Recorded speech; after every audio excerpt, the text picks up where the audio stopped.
Good morning. In this week's parasha, Parashat Teitzei, we read some very surprising statements that are quite exclusionary in terms of joining the Jewish people. You know, as a general rule, if somebody is not born Jewish but they want to become Jewish, they are accepted into the Jewish people with open arms. In fact, the most repeated mitzvah in the Torah is the honor that we must show to somebody who converts. Even though conversion is a long and difficult process, it certainly is something that is, as a rule, welcomed. However, there are a number of exceptions to this rule. The Torah tells us, Lo yavo Amoni u'Moavi bikal Adonai, gam dor asiri lo yavo lahem bikal Adonai ad olam. A descendant from the nations of Ammon and Moab, although they can convert to Judaism, they are never to be considered part of the central community. An Ammonite and a Moabite may not enter into the community of Hashem, even until the 10th generation, forever. It's a way of saying forever. Why? Why this terribly harsh statement? Al davar asher lo kidmu etchem belechem uvamayim b'derech b'tzeitchem eMitzrayim. For the matter that they did not come up to you with bread and water when you came out of Egypt. And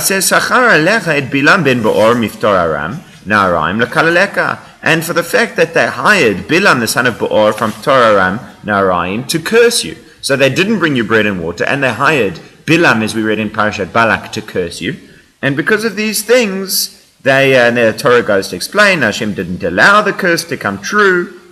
It concludes, Lord tidrosh shlomam v'tovatam kol yamecha leolam.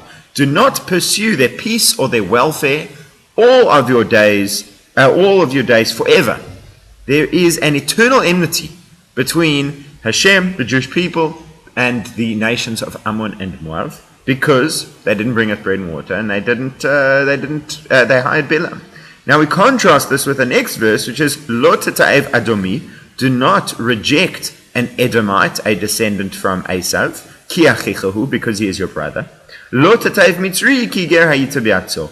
Do not reject an Egyptian because you were a convert in his land. And even though they are not immediately allowed entrance to the central community, the third generation is. In other words, the convert's grandchildren are allowed entrance to the central community. And we understand why there is a reluctance, a hesitancy to accept the Egyptians and Edomites as they are. They were incredibly harsh and cruel to the Jewish people. Let's focus on the Egyptians. Years, centuries of slavery in Egypt, with the most terrible kind of affliction and slavery. We understand why they are not immediately allowed entree. But the Malbim asks this question rhetorically. He says, imagine you have a king who sends his son to far-off lands. And in this land he's not always treated fantastically. In the one land they take him and they punish him and enslave him and afflict him. And in the next land, he arrives in town, and they don't give him bread and water.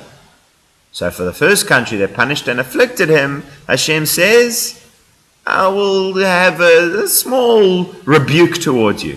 But the country that doesn't give him bread and water, never again. We can't have anything to do with them. It's a very strange thing. It really seems that the mountain is turning into a molehill, and the molehill is turning into a mountain. So the one approach to take over here, and this is what my Rabbi Goldfein of blessed memory always used to say, is that the basic problem here in terms of Ammon and Moab is one of Hakarat HaTov, is one of gratitude. Ammon and Moab, as we know, are descended from Abraham's nephew Lot.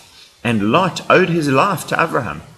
When Lot was kidnapped in the War of the 4 and the 5 Kings, Abraham went to war with the 4 kings to save his life, to win him back, which he did. When Lot was in the city of Sodom, which was going to be destroyed, it was in Abraham's merit that Lot was saved. And so his descendants owed their very lives and very existence to their cousins, the Jewish people. And yet, when the Jewish people came, they didn't show any decency and gratitude in coming out to greet them. In other words, there are certain character flaws that we can deal with, that can be rehabilitated, that the Egyptians, they showed cruelty, they showed a lust for power, they showed a stubbornness. All of those things we can deal with, all of those things we can help. but a lack of basic gratitude that somebody saved your life and you don't even provide bread and water, that is such a fundamental character flaw that such a person is never allowed entrance into the central community of the Jewish people. It's a very harsh statement, but it's a very powerful one. And the lesson, obviously, for us to think about, I want you to make a list of people to whom you should be grateful and ways in which you can show and express that gratitude to them. That's the first explanation. The Maggid of Dubno adds a wonderful caveat to that he says, but why is this followed with the story about Al Davar Shel Kidmu? Why is it followed? The fact that they don't bring them bread and water is followed by the fact that they hired Bilam. In other words, which one is it? Is it because they didn't give you bread or water, or is it because they hired Bilam? Now, we've explained why it makes sense to say that they didn't bring you bread and water. But where does hiring Bilam come into it? It's enough. Bread and water is enough to disqualify them, that they showed such a lack of decency and gratitude. So the Maggid of Dubno says it's like a situation where somebody's committed to take care of a person for whatever reason, says, and all they give them to eat is moldy bread and foul-tasting water.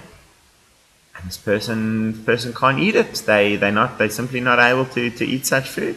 So the one who's ostensibly taking care of them hires bouncers to stand over his shoulder and hit him every time he doesn't eat.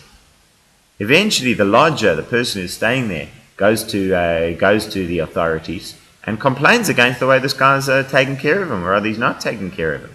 And when the host is called in for questioning, he says, I'm sorry, I couldn't afford any more. I couldn't afford better. I just gave him everything I could afford. So to that, the authorities will say, you liar. You couldn't afford better, but you could afford to hire these guys to stand there and hit him. You're clearly just making an excuse.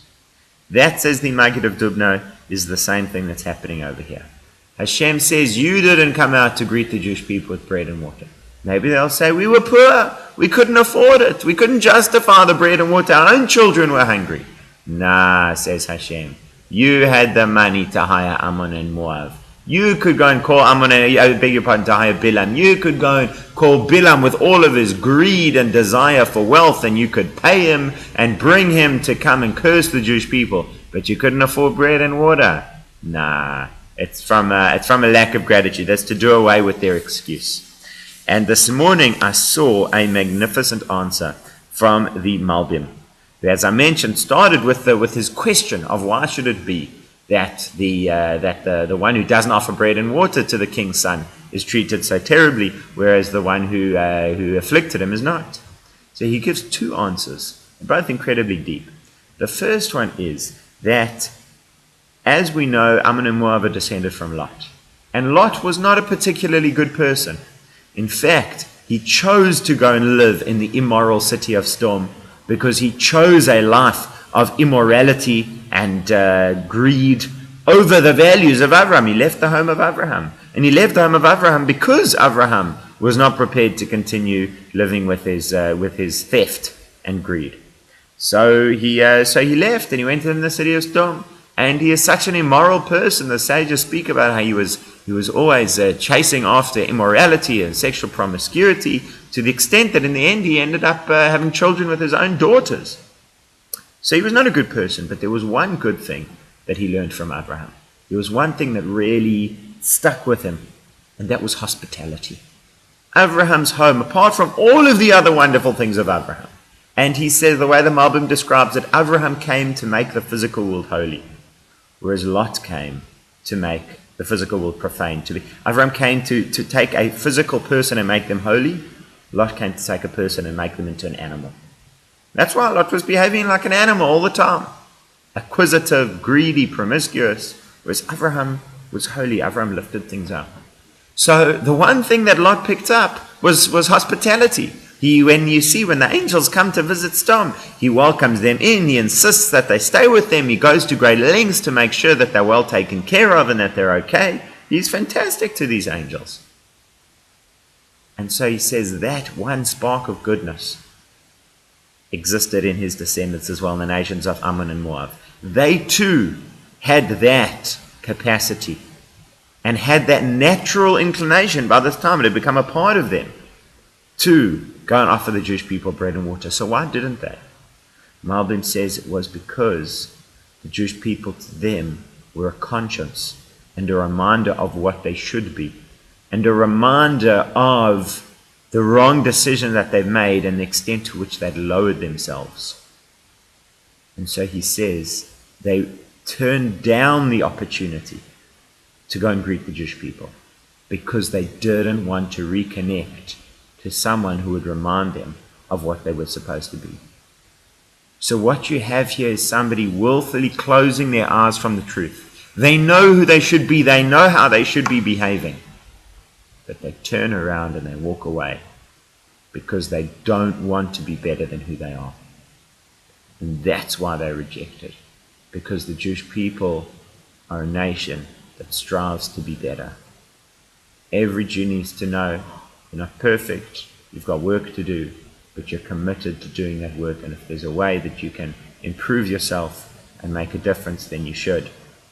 That's a defining characteristic.